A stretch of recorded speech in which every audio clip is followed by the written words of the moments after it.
একটি মেয়ে যখন রাত্রে ঘুমাতে যায় তখন ভাবে যে সকাল কখন হবে আর কখন আমি কি রান্না করব। হ্যাঁ, শুয়ে শুয়ে সেইটাই ভাবে যে সকালটা কখন হবে আর আমি কি রান্না করব। তাদের অবস্থার মতন আমারও সেম অবস্থা, কারণ আমিও তো একটা মেয়ে, আমারও তো সেই টেনশনই করতে হয়। হ্যালো এভরিওয়ান, কেমন আছো তোমরা? আজকে তোমাদের সাথে শেয়ার করতে চলে এসেছি আজকে আমি কি রান্না করব সেইটাই। হ্যাঁ, আজকে আমি প্রতিদিনের মতন আমার ঘরে তেমন একটা বাজার নেই, তো আমি ভাবতেছি আজকে যেহেতু বাজার নেই তাহলে আমি আজকে ডিম রান্না করি। যেহেতু সদস্য 5 জন, তাহলে এতগুলো ডিম দিয়ে কি করব? 5টা ডিমই নিয়েছি, কারণ দুপুরের মেনুটাই চালাই নেই, রাত্রের মেনুটা দেখা যাবে রাত হোক, তারপরে দেখা যাবে কি রান্না করা যায়। তো আজকে আমি এই জন্য 5টা ডিম নিয়েছি, সেইটাও দেশি মুরগি ডিম। আর দেশি মুরগি ডিম কিন্তু অনেক মজা লাগে। দেন আমার কাছে তো সেই মজা লাগে। আপনাদের কাছে কেমন লাগে অবশ্যই কমেন্টে জানাবেন। আর এখানে আমি দেশি মুরগির ডিমগুলো অনেক সুন্দরভাবে সিদ্ধ করে নিয়েছি।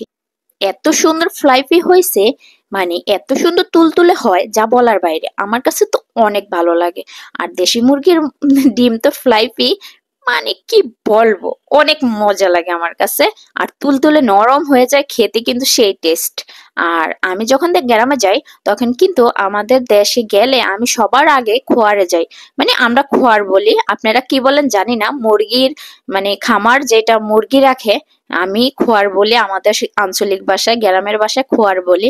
তো কার কার বাসায় মুরগি রাখে সেই ঘরটাকে কি বলে অবশ্যই কমেন্টে জানাবেন। আর এখানে আমি ডিমটা সুন্দর করে ভেজে নিচ্ছি। আর অবশ্যই কমেন্টে কিন্তু আপনারা জানাবেন আপনারা মুরগির যেই মুরগি রাখে সেই মুরগির ছোট্ট টং ঘরটাকে কি বলেন, আমরা খোয়ার বলি। আজকে আমি ডিমটা রান্না করব আলু দিয়ে আর পেঁপে দিয়ে, কারণ প্রতিদিন ভুনা তরকারি খেতে কিন্তু একটুও ভালো লাগে না, অনেক কষ্ট হয়, কারণ গ্যাস্ট্রিকের এত প্রবলেম হচ্ছে ইদানিং, অনেক প্রবলেম। তাই ভাবতেছি সবজি জাতীয় খাবার খেতে হবে আর ডায়েট কন্ট্রোল করতে হবে। বেশি মোটা হয়ে গেলে তো বেশি চলবে না, কারণ ডায়েট কন্ট্রোলটা তো করতেই হবে। আর বেশি মোটা হয়ে গেলে মানুষের কিন্তু অনেক ধরনের রোগও দেখা দেয়। তাই আমাদের উচিত সবারই প্রতিদিন এক পদ করেও সবজি খেতে হবে, কারণ সবজিটা অনেক শরীরের জন্য উপকার। আমাদের কষ্টটা আদৌ কি কেউ বোঝে? রান্না করতে গেলে কত বার্নিং হয়, কত কষ্ট হয়, সেই বার্নিংটা কি আজও বোঝে কেউ? বোঝে না।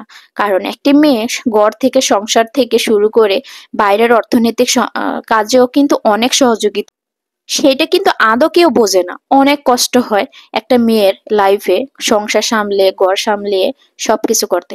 তো এখানে আমার রান্না শেষ, আমি খাওয়ার জন্য প্রস্তুত নিচ্ছি। আমাদের সাথে কম্পারিজন করে অনেকে, কিন্তু একটি মেয়ে সংসার থেকে শুরু করে সবকিছু সামলাতে পারে, কিন্তু সেটা কিন্তু কেউ বোঝে না আদৌ। তো যাই হোক, দেন আমার রান্নাও শেষ আর আমার খাওয়াও শেষ। আমার ভিডিওটা আজকে এই পর্যন্তই। আমার ভিডিওটা কেমন হয়েছে জানি না, নেক্সট কোনো নতুন ভিডিও নিয়ে হাজির হব তোমাদের সাথে। সেই পর্যন্ত আল্লাহ হাফেজ, টাটা।